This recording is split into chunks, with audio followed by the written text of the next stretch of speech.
sebenarnya pestisida kimia itu apa? Pestisida kimia itu adalah bahan kimia sintetis yang dirancang untuk membasmi hama ataupun hal-hal yang dapat merusak. Oke, lalu dua, sebenarnya seperti apa regulasi yang berjalan di status quo dan kenapa itu nggak efektif pada akhirnya? Satu, peraturan Menteri Pertanian nomor 43 tahun 2019 itu mereka hadir untuk memastikan satu, izin pestisida itu yang diberikan bagaimana apakah sudah aman atau tidak. Tapi dua, kenapa itu nggak efektif pada akhirnya? Karena gini, bahwasanya itu kurang di status quo. Banyak penelitian kecil daerah-daerah itu yang diawasi bagaimana mereka menggunakan pestisida itu. Tapi tiga, gimana sebenarnya semasif apa di status quo dampak buruk yang diberikan oleh pestisida kimia itu.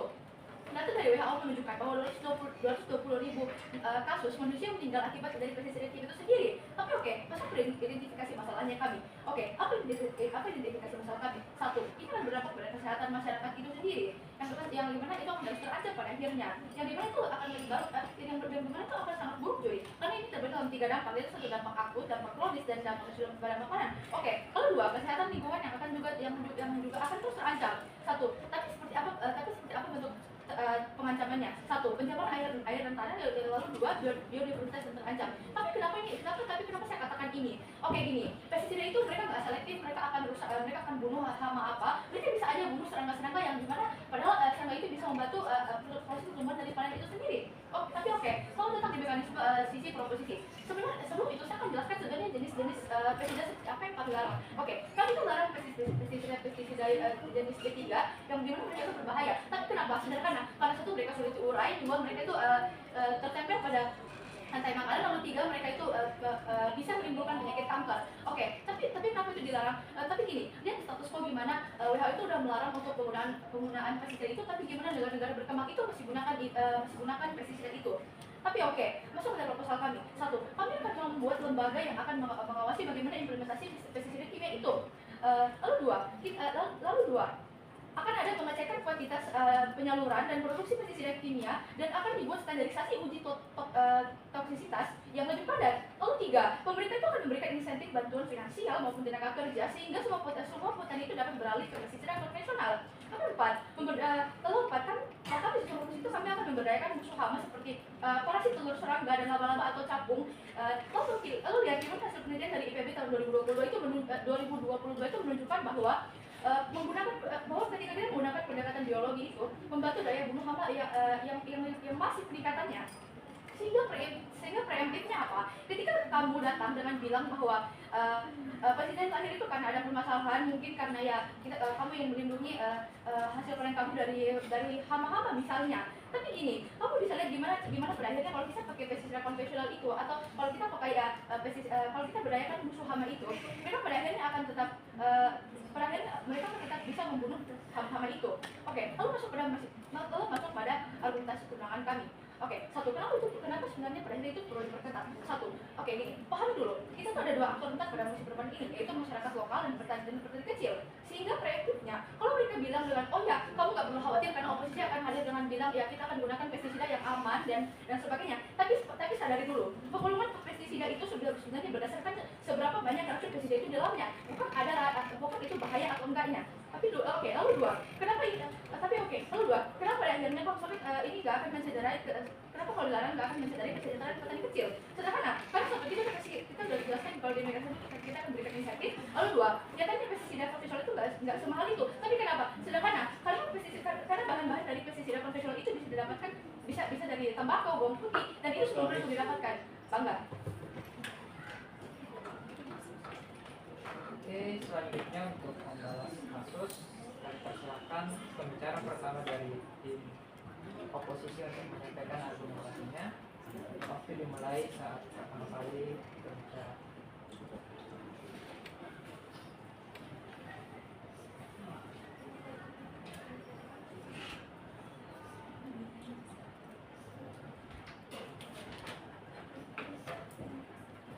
Balas kasus dalam 3, 2, 1. Membunuh mereka itu artinya membunuh juga hewan lain selain hama ini yang hadir di mereka. Artinya, kalau pestisida kimia itu begitu buruk sehingga kamu menjustifikasi hal itu, maka di status quo bahkan bentuk tanaman yang ingin untuk dihilangkan hamanya itu juga akan mati juga pada akhirnya. Kedua, di sisi mereka akan membangun lahan yang besar untuk pestisida konvensional seperti mereka katakan bawang putih dan bawang merah dan lain sebagainya. Jadi ya bagus dan baik untuk untuk menghasilkan pestisida yang sempurna juga. Mari dalam kasus A, beberapa setup. Satu, sebenarnya pestisida kimia itu apa? Yaitu barang vital sintesis yang dirancang untuk membunuh hama dan sesuai dengan kondisi negara kita atau Indonesia sendiri, negara yang bertempat di iklim tropis dan berkembang. Dua, aktornya siapa Juli? Satu, pemerintah, Kementerian Pertanian, Kementerian Lingkungan Hidup dan lain sebagainya yang mengatur bentuk dari berjalannya berjalannya kebijakan sistem pertanian ini dan mengawasi dan lain sebagainya. Dua, petani itu sendiri, yaitu aktor rentan yang akan mendapat dampak dari bentuk regulasi ini, sehingga apa yang mereka tanam seperti padi, sayur, buah dan lain sebagainya yang menjadi konsumsi utama masyarakat itu sendiri. Sehingga B, konteks mesti kita apa? Indonesia adalah negara berkembang, jadi segala bentuk perimplementasian bentuk kebijakan itu masih standar, masih sangat standar. Seperti pun juga kondisi petani yang masih minoritas, artinya mereka bukan dari kalangan orang-orang menengah ke atas. Jadi ketika mereka mau dan hadir untuk membuat pestisida kimia itu konvensional, saya rasa itu adalah hal yang sangat timpang dan mahal untuk dilakukan. Meski kamu bilang tadi ini akan murah, tapi saya rasa saya sudah jelaskan kalau ketika kamu ingin membangun pestisida yang banyak, artinya kamu akan membangun lahan yang besar untuk membuat pestisida itu sendiri. Sehingga kenapa ini penting? Satu, ini menyangkut kestabilan ekonomi negara yang tinggi di government. Karena apa? Ketika pemerintah akan mengeluarkan kebijakan, pasti akan ada dana dari APBN yang terkuras juga pada akhirnya. Dan itu tidak mereka jelaskan sedang tadi, dana bentuk yang mereka ambil itu dari mana. Dua, kestabilan ekonomi masyarakat atau petani itu sendiri. Mereka harus membeli pestisida yang mahal dari sebelumnya. Meski dampak dari regulasi yang mereka buat itu tidak segitu efektif Juli. Karena ya kami rasa pestisida sekarang itu juga itu bisa untuk memenuhi kebutuhan mereka, yaitu masyarakat dan petani itu sendiri. Sehingga beban pembuktian yang hadir di oposisi, bagaimana pada akhirnya bentuk dari regulasi yang sudah ada itu dimaksimalkan di status quo, dan bentuk anggaran dari oposisi itu tidak semasif itu untuk dikeluarkan juga pada akhirnya dibanding apa yang mereka bawakan dari sisi government. Dan juga untuk mencapai goals mosi dan kestabilan ekonomi serta aktor-aktor yang merasakan dampak dari regulasi kebijakan itu dan kesehatan masyarakat itu juga. Beberapa argumen utama. Satu, bagaimana bentuk mekanisme yang hadir alternatif yang hadir di oposisi. A, ketika regulasi itu sudah ada dan juga kita hidup di era globalisasi, artinya tidak ada salahnya jika teknologi dimasukkan dalam sistem pertanian itu sendiri, seperti subsidi riset atau yang dimana pemerintah subsidi riset di mana pemerintah melakukan riset dan juga ketika petani dan masyarakat ikut andil juga tidak apa-apa. Dua, bentuk risetnya bagaimana? Setiap bentuk riset dari pestisida kimia itu diturunkan kadar kimianya. Karena apa? Data dari kementerian menyebutkan 30-40% tanaman yang tidak memakai pestisida itu akan berdampak pada tanaman mereka, dan penjualan dari petani itu bisa turun drastis atau bangkrut pada akhirnya Juli. Sehingga outputnya apa? Satu, kestabilan ekonomi negara dan petani. Dua, hewan yang bisa bangga. Oke, selanjutnya untuk data pembahasan saya persilakan pembicara kedua dari tim oposisi. Waktu dimulai saat pertama kali bicara. Debat, pidato debat akan dimulai dalam 3, 2, dan 1. Indubio pro natura. Dalam keraguan berpihaklah pada alam. Asasita 8 telah mengatakan pelarasan harmonis hidup dengan lingkungan dan alam dan budaya. Artinya dari kedua posisi ini ada parameter yang jelas bagaimana sebenarnya kita akan menuju ke hal gaya pertanian yang lebih bersifat organik dan mengurangi bahan-bahan yang bersifat kimiawi. Tapi kenapa? Saya akan menjelaskan kenapa bentuk pembatasan secara maksimal yang ada di proposal kami adalah hal yang efektif untuk mencapai tujuan itu. Tapi sebelum itu mari merespon semua argumentasi lawan. Lawan mengatakan bahwa sebenarnya pestisida organik itu adalah mahal. Padahal sudah saya jelaskan, saya sudah menjelaskan bahwa sebenarnya bahan-bahan organik itu adalah bahan-bahan yang mudah diakses oleh petani itu sendiri. Ataupun riset seperti biosaka dan hal-hal lain itu adalah hal yang lebih mudah dan lebih aksesibel bagi petani kecil itu sendiri. Sehingga kata mahal yang kamu khawatirkan itu tidak akan terjadi di sisi kami. Tapi yang kedua, mereka mengatakan bahwa ini akan tidak bisa mengakomodasi kekhawatiran dalam bidang ekonomi. Saya akan menjelaskan, memang pada awalnya akan terjadi keguncangan ekonomi secara makro karena akan ada riset yang besar di awal-awal terhadap pestisida organik ini. Namun lama-lama ini akan lebih murah karena bahan-bahannya itu lebih mudah didapatkan sehingga produksinya itu tidak harus bergantung pada industri atau bahkan bisa diproduksi secara mandiri oleh petani itu sendiri. Tapi masuk pada goals kami, saya rasa sama kedua sisi menginginkan. Intensif. Dipersilakan. Saya rasa hama tidak akan menunggu bagaimana kamu bisa riset bertahun-tahun itu, Dewan Joy. Artinya, hama yang ada pada hari ini itu tidak akan bisa kamu selesaikan pada akhirnya. Kamu hanya akan menunggu beberapa tahun untuk melakukan riset, sedangkan hama tidak akan pernah menunggu bagaimana kamu bisa mencapai tujuan itu. Juri, kami sudah jelaskan di proposal kami bahwa pestisida organik itu bisa mengakomodasi masalah-masalah hama. Tapi bagaimana tentang pestisida kimia yang bahkan hama itu bisa berresistensi terhadap efek dari pestisida kimia itu sendiri. Berarti di sisi kamu akan lebih boros karena para kimiawan ini harus meriset lebih dalam lagi dari toksisitas pestisida kimia ini sehingga mampu mempengaruhi hama-hama yang kamu khawatirkan itu. Tetapi bagaimana goals kami? Saya rasa sama di kedua sisi menginginkan peralihan ke gaya pertanian organik dan mengurangi penggunaan bahan kimiawi atau dalam konteks ini adalah pestisida kimiawi. Tapi saya akan jabarkan kenapa untuk penguatan regulasi adalah hal yang baik dan bersifat represif dan juga preventif terhadap permasalahan yang ada di status quo. Argumen yang pertama kami, kenapa proposal kami adalah pembatasan langsung itu merupakan hal efektif untuk mencapai goals menuju pertanian organik. Satu, karena adanya bentuk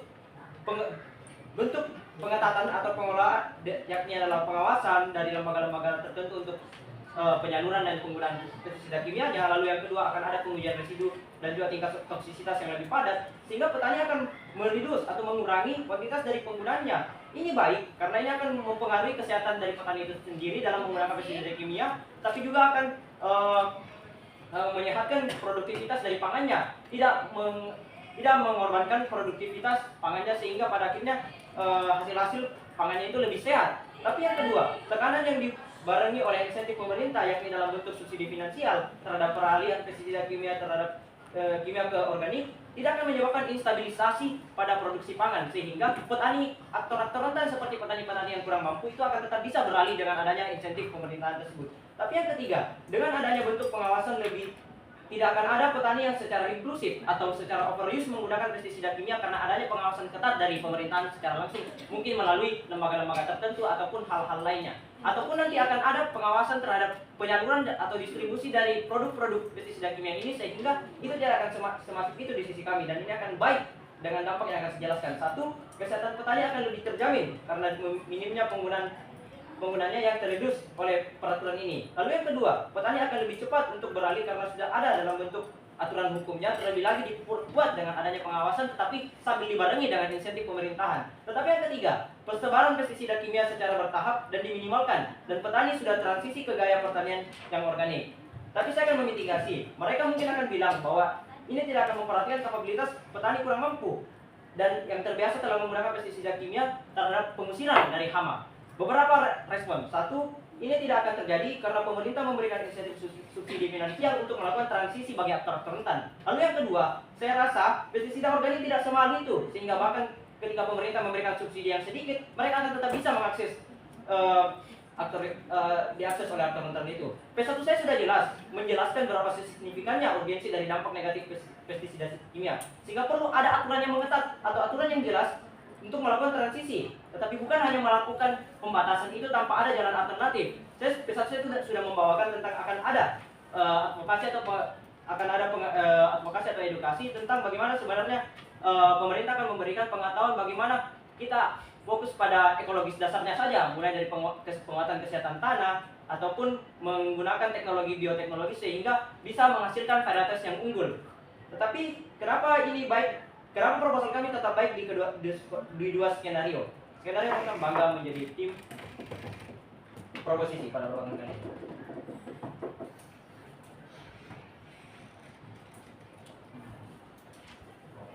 Oke, selanjutnya sebelum saya lanjut, saya ingatkan kuota untuk interupsi itu 3 kali per tim. Jadi kalau sudah 3 kali sudah cukup kan? Baik, saya lanjut ke pembicara kedua dari tim kontra di silakan. Itu kan kata 3 kali, apakah dengan mereka tolak atau kalau mereka tidak berkata apa-apa itu tetap terhitung? Tetap terhitung 3 kali. Oke.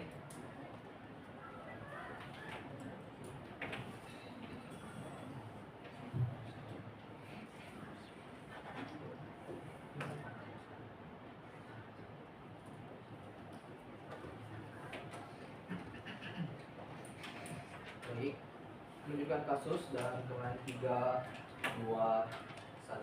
Satu kata untuk sisi proposisi aneh.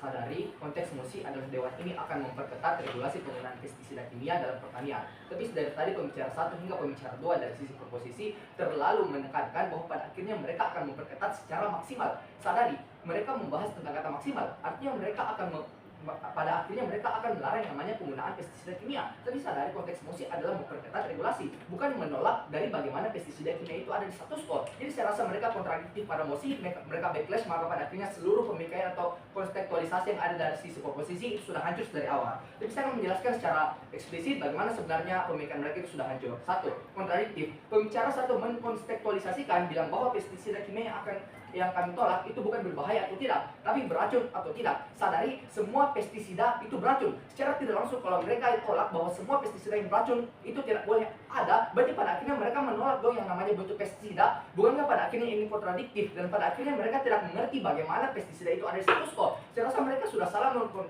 mengkontekstualisasikan, maka pada akhirnya argumen mereka itu runtuh. Tapi bagaimana pada akhirnya pembicara 2 itu mengatakan bahwa mereka akan memberikan pembatasan secara maksimal. Saya rasa bentuk daripada pembatasan secara maksimal itu adalah bentuk bagaimana kamu akan menolak dari bagaimana pestisida kimia ini ada pada status quo. Jadi saya rasa mereka sudah salah kaprah terhadap apa yang dimaui emosi, maka pada akhirnya mereka sudah salah dari awal. Tapi 3, silakan. Sepertinya dangkal dan kontradiktif juga. Saya sudah katakan bentuk pemaksimalan pengetatan regulasi adalah bagaimana kita akan membatasi pestisida-pestisida yang bersifat B3 atau berbahaya dan juga beracun. Pada akhirnya hal yang kamu khawatirkan dan kamu bingkai tadi adalah hal yang tidak patut dikredit. Sadari, mereka akan melarang namanya pestisida yang beracun. Tapi sadari, konteks kita membahas pestisida. Kalau bukan beracun, bukan pestisida dong namanya. Berarti pada akhirnya kita tidak bisa membunuh hama kalau bukan dengan racun itu sendiri. Ada racun yang bisa diamini dan ada racun yang tidak bisa teramini. Pada akhirnya mereka tidak pernah memberikan parameter standarisasi apa toksisitas mereka akan tingkat toksisitas yang mereka terima atau tidak terima, maka pada akhirnya bentuk parameter bisnis mereka itu runtuh. Kalau ini hadir di pembicara 3 mereka, saya rasa tidak bisa dikredit pada akhirnya. Tapi 2, oke, kamu bilang bahwa pestisida nabati itu mudah didapat, tapi pada akhirnya apakah ini efektif? Karena pada akhirnya kamu mengamini bahwa bentuk pestisida kimia juga bisa membuat hama itu bisa mengalami namanya resistensi. Tapi pada akhirnya apakah itu bisa menutup kemungkinan bahwa pada akhirnya bentuk pestisida nabati itu tidak akan memberikan resistensi terhadap hama itu sendiri? Kamu terlalu berpikir secara utopis mengatakan bahwa pada akhirnya bentuk pestisida nabati di sisi kamu tidak akan memberikan resistensi terhadap hama itu sendiri. Tapi 3, mereka membawa subsidi. Tapi sadari ini dismisif. Mereka tidak pernah memberikan kepada kita, memberitahukan dana subsidi dari mana yang akan mereka ambil. Pada akhirnya Soviet pembicara 1 dari sisi kontra telah memberikan kekhawatiran kepada mereka. Bagaimana pada akhirnya mereka bisa menjawab permasalahan beban dana yang ada di status quo. Tapi yang terakhir, aneh, mereka bilang pestisida organik itu tidak mahal dan stabil. Tapi pada akhirnya mereka mengamini bahwa pada akhirnya akan ada instabilisasi yang besar di awal. Bukankah pada akhirnya hal ini kontradiktif, maka pada akhirnya tidak akan bisa dikredit. Tapi ya, mari bawa kasus dari sisi oposisi. Sadari ini masih proposal. Jadi pada akhirnya beban dari kedua sisi itu sama, yaitu memberikan regulasi atau bagaimana mekanisme yang akan berjalan pada sisi oposisi maupun proposisi itu sendiri. Tapi ya, 1, kenapa memperketat regulasi itu tidak bisa terjustifikasi di status quo? A. Regulasi tentang pestisida kimia sudah ada di status quo. Tapi kenapa pada akhirnya banyak petani yang overuse? Itu karena kurangnya penyuluhan dan edukasi bagi petani itu sendiri tentang IPM atau tentang integrated pest management itu sendiri. Saya rasa mereka tidak membawa hal ini, maka pada akhirnya itu adalah bentuk argumentasi yang eksklusif di sisi kami. Tapi B, ini akan menaikkan harga pestisida kimia karena harus melewati berbagai macam uji coba toksisitas. Otomatis harganya akan naik karena sadari. Silakan. Sadari juri, masalah edukasi tentang IPM ini sudah tersebar di universitas ataupun advokasi dari pemerintahan. Tetapi kita melihat bahwa sebenarnya petani-petani itu masih kadang melakukan inklusif atau overuse terhadap penggunaan pestisida kimia ini, baik itu secara kandungan ataupun kuantitas dalam penggunaan ke pertaniannya, yang pada akhirnya ini akan merusak lingkungan tersebut, kesehatan petani tersebut, dan kualitas kesehatan dari hasil produksi pangannya. Ya udah, kamu ngomongin bahwa pada akhirnya petani tidak sadar bahwa IPM itu ada di status quo. Malahan pada akhirnya kita sebagai sisi oposisi itu mau untuk meningkatkan penyuluhan terhadap petani sendiri tentang bagaimana IPM itu ada status quo. Bukan pada akhirnya mereka mendukung resistensi dari sisi oposisi sendiri. Sadari, kalau pada akhirnya bentuk yang ada di sisi mereka seperti uji toksisitas itu ada, bukankah pada akhirnya ini akan meningkatkan yang namanya pestisida itu sendiri? meningkatkan harga dari pestisida itu sendiri. Bukan kepada akhirnya petani itu rata-rata mempunyai ekonomi di bawah menengah, pun pada di bawah menengah bukan pada akhirnya akan membebani petani, tapi apa sebenarnya mekanisme dari sisi oposisi? A. Kita akan ada pengawasan lebih ketat terhadap pestisida yang beredar di pasaran. B. Akan ada penyuluhan petani serta edukasi bagaimana IPM atau Integrated Pest Management itu ada dan mengajarkan bagaimana mengelola pertanian dengan opsi pestisida sebagai opsi terakhir. Karena sadari kita bisa memberikan perangkat feromon untuk menarik hama jantan, musuh biologis sebagai opsi untuk menjauh hama itu sendiri. Atas berbagai alasan bangga menolak masih.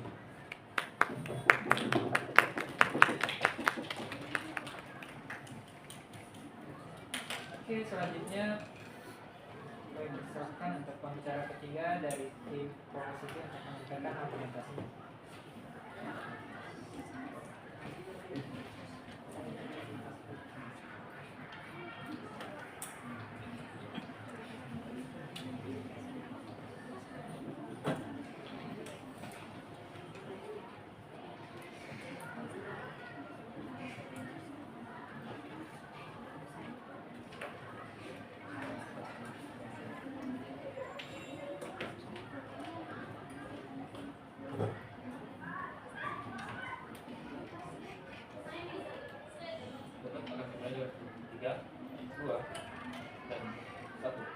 Penggunaan pestisida kimia secara tidak efektif adalah solusi tidak berkelanjutan yang mengancam masa depan. Dewan Juri yang terhormat, mosi kita pada perdebatan kali ini adalah Dewan ini akan memperketat regulasi penggunaan pestisida kimia dalam pertanian. Mari kita telah ada di dalam bagaimana maksud dari mosi ini. Mosi ini menginginkan bagaimana bentuk regulasi yang cocok untuk pertanian, karena seperti yang kita tahu, pestisida kimia ini dapat memberi dampak positif maupun dampak buruk. Beberapa respon untuk tim kontra. 1.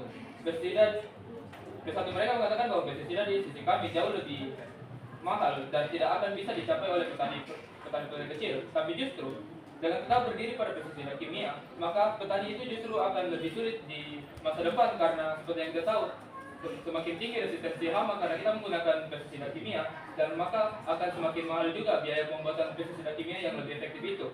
Kedua, mereka juga mengatakan bahwa kami menolak secara utuh penggunaan pestisida kimia, padahal jelas-jelas satu dan kedua kami mengatakan bahwa kami akan memperketat regulasinya, bukan menolak secara utuh. Bahkan kedua mereka mengatakan bahwa IPM atau edukasi ini sudah ada, tapi mereka tidak melihat bahwa petani itu hanya melihat sisi pragmatisnya, sehingga perlu ada penguatan di sisi kami, dan sehingga kita harus mendukung mosi pada malam kali ini. Tapi Dewan Juri yang terhormat, perlu kita sadari bahwa penggunaan pestisida kimia secara berlebihan akan berdampak buruk bagi kesehatan masyarakat, merusak lingkungan, dan bahkan mengancam kesehatan petani. Tapi kami tidak menolak penggunaan pestisida kimia secara mentah-mentah. Kami sadar bahwa penggunaan pestisida kimia yang berlebihan akan memberikan dampak negatif, sehingga yang kami inginkan adalah memperketat regulasinya, sehingga petani menggunakan pestisida kimia sebagai alternatif, bukan tujuan utama.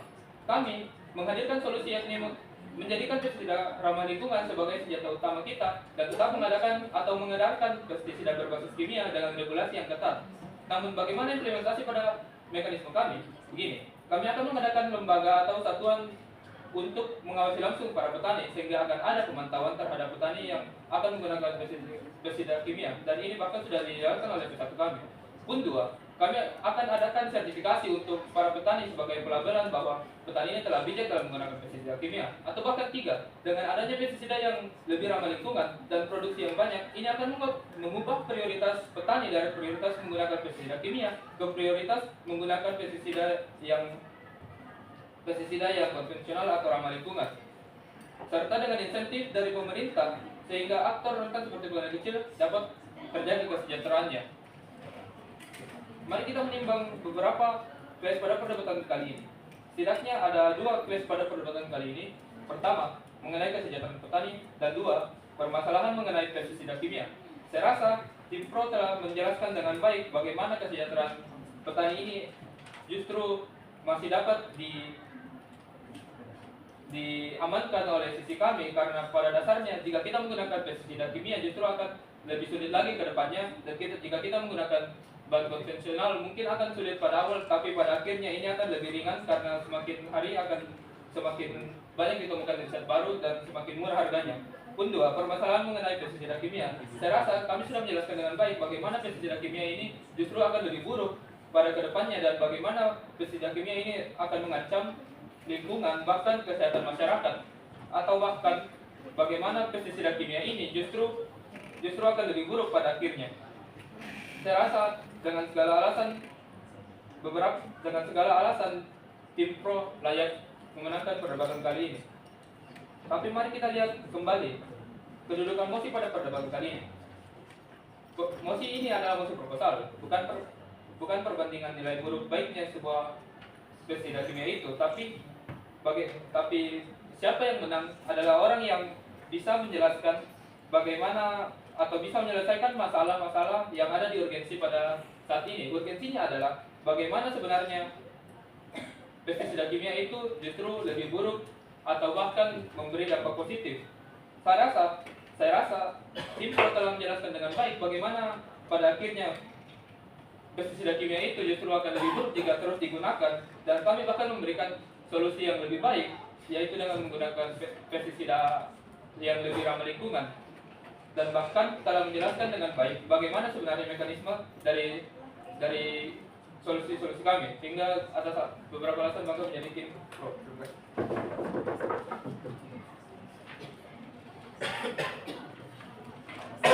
Oke, selanjutnya kemudian pembicara ketiga dari tim oposisi untuk menyampaikan argumentasinya. Waktu dimulai saat pertama kali berbicara.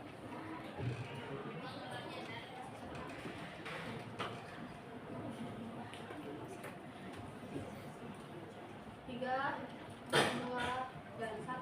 Kalau kita bicara soal petani, kamu jangan membayangkan kalau petani itu adalah orang kaya yang mereka mempunyai modal dan lain sebagainya, yang mampu untuk tutupi semua kerugian yang ada di pihak kamu kalau kamu mau untuk beralih ke pestisida nabati. Kamu jangan bayangkan hal seperti itu, karena kita tahu aktor petani di sini adalah petani. Tapi saya akan respon dulu, saya akan analisis kenapa pemikaian yang ada di pihak mereka itu salah dari awal. 1. Kalau mereka bilang kita akan ada penggunaan berlebihan, saya rasa Givari sudah bilang ke kita semua kalau di pihak kita itu akan ada pengawasan. Tapi bentar akan saya jelaskan bagaimana bentuk pengawasan yang ada di sisi kita. Tapi 2, pahami dulu makna memperketat itu apa. Artinya makna kalau kamu memperketat regulasinya, artinya kamu akan ada pembatasan bagaimana pada akhirnya pestisida itu akan diedarkan Dewan Juri. Ini yang tidak pernah kamu sentuh. Pada akhirnya kalau kamu mau memperketat, artinya kamu membatasi, kamu tidak mampu untuk melindungi aktor rentan yang ada di status quo seperti petani itu sendiri. Tapi 3, kalau mereka bilang kalau pengawasan di sisi kita itu akan kurang, saya rasa kami sudah bilang kalau kita akan membuat pengawasan yang lebih ketat, tapi sebentar saya akan jelaskan bentuknya. 4, mereka mengkhawatirkan tentang dampak kesehatan, tapi itu nggak benar di pihak kita karena kita ada pengawasan dari pemerintah itu sendiri. Kamu nggak perlu buat lembaga baru untuk mengawasinya, karena kita sudah ada Kementerian Kehutanan, Kementerian Pertanian, dan Kementerian Lingkungan Alam. Ini yang tidak pernah mereka sentuh, dan mereka malah mau untuk membuat lembaga baru Dewan Juri. Tapi 4, kalau mereka bilang mengkhawatirkan tentang kesehatan lingkungan, karena itu nggak benar, karena di pihak kita itu akan ada edukasi. Kalaupun iya, tujuan untuk menjaga kesehatan lingkungan itu akan tercapai di kita melalui dengan edukasi kepada petani itu sendiri, dan bagaimana pada akhirnya pemerintah akan mampu untuk mengawasi semua bentuk bagaimana pada akhirnya petani akan mengedarkan atau menggunakan pestisida nabati itu sendiri.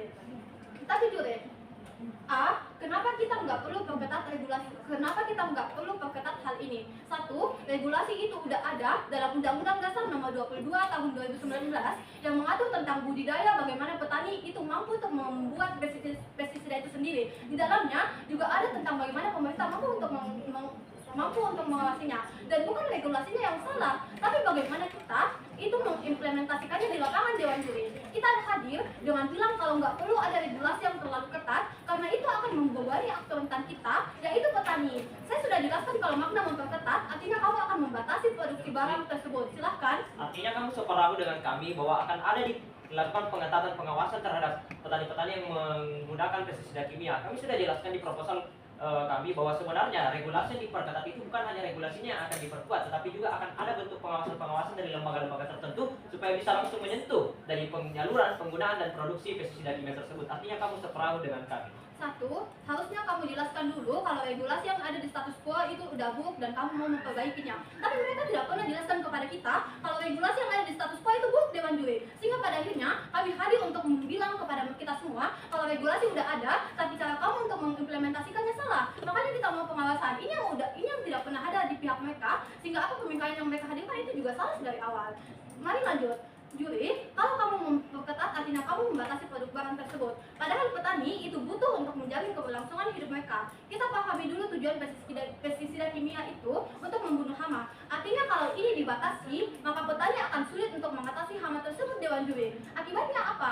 Mereka akan bisa untuk lama panen, bahkan mereka akan gagal panen di pihak mereka itu akan ada. Artinya kamu nggak bisa jamin keberlangsungan hidup mereka. Artinya kamu gagal melindungi aktor rentan di status quo pada akhirnya. Tapi Juri, bagaimana bentuk yang hadir di pihak kita? Satu, Sofia udah bilang untuk kita semua kalau ini ada bentuk edukasi. Edukasi yang dilakukan seperti penyuluhan petani secara langsung di lapangan. Artinya mereka nggak serta-merta tahu bahaya dan cara menggunakannya, tapi mereka bisa akan langsung untuk praktek di lapangan. Tapi apa efektivitasnya? Kita lihat di Jawa Tengah yang sudah ada program petani cerdas.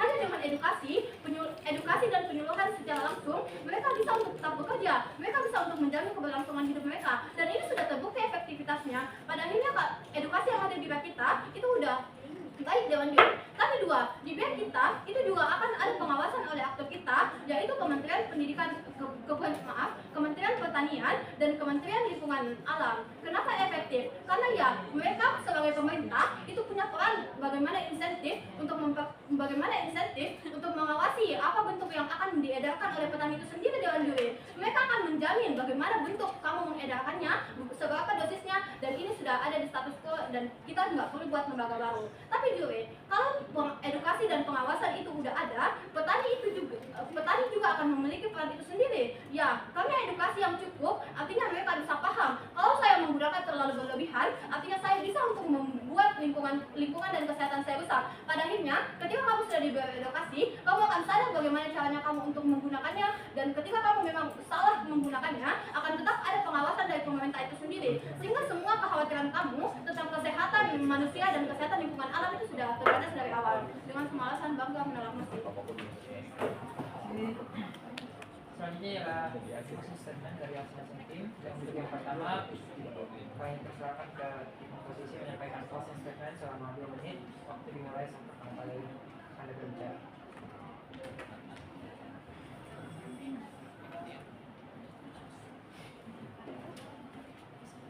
Baik, menutup keseluruhan kasus dari sisi oposisi dalam hitungan 3, 2, dan 1.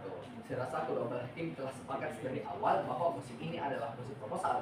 Artinya beban dari kedua sisi itu memberikan masing-masing mekanisme. Dan ini bukan musim analisis, artinya yang kita tidak memperdebatkan tentang bagaimana pestisida kimia itu baik atau tidak. Tapi ya, siapa yang sebenarnya siapa yang sebenarnya telah mencapai dan menjawab beban dari musim ini. Ya, pada akhirnya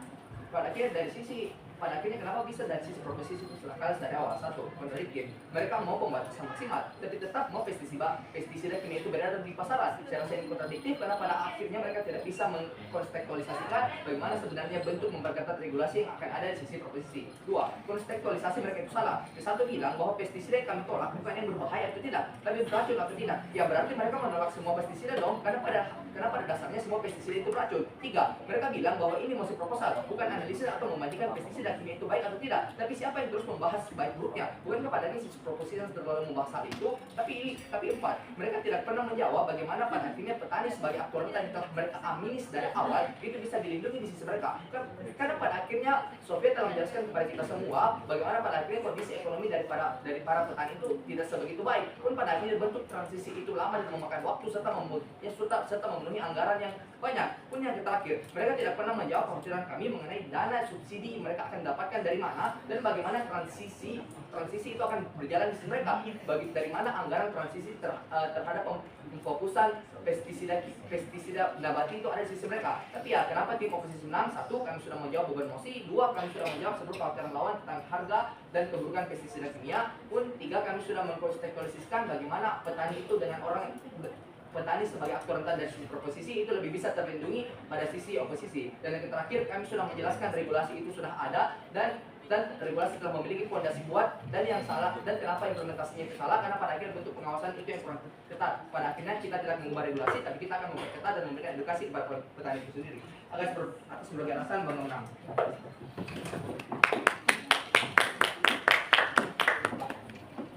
Oke, selanjutnya closing statement dari tim proposisi. 2 menit dimulai saat pertama kali Anda berbicara. Memberikan closing statement dari sisi proposisi, saya mulai. Pidato dalam 3, 2, dan 1. Sebelumnya sudah jelas, kami sudah tahu apa kedudukan mosi pada hari ini. Ini mosi proposal, bukan mosi perbandingan nilai baik buruknya suatu pestisida kimia. Artinya ada beberapa parameter berdasarkan argumentasi kami tadi.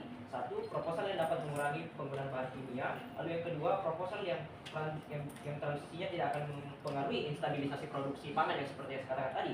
Lalu yang ketiga, proposal yang bisa diakses oleh aparat pemerintah sebagai petani kecil dalam konteks ini.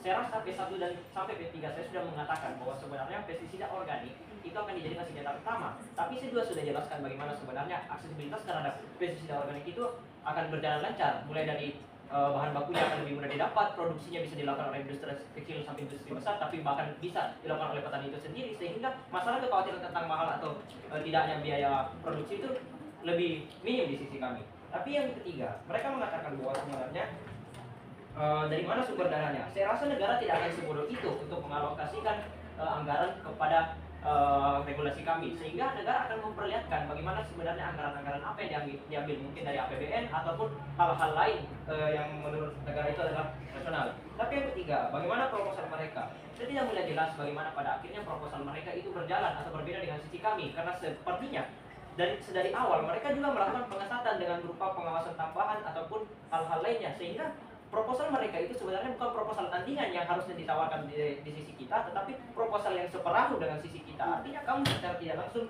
memberikan poin tambahan untuk proposal kami. Tapi yang enam, dangkal karena di status quo sebenarnya sudah ada edukasi dan advokasi tentang IPM ataupun PHT yang kamu yang kamu bilang-bilang itu.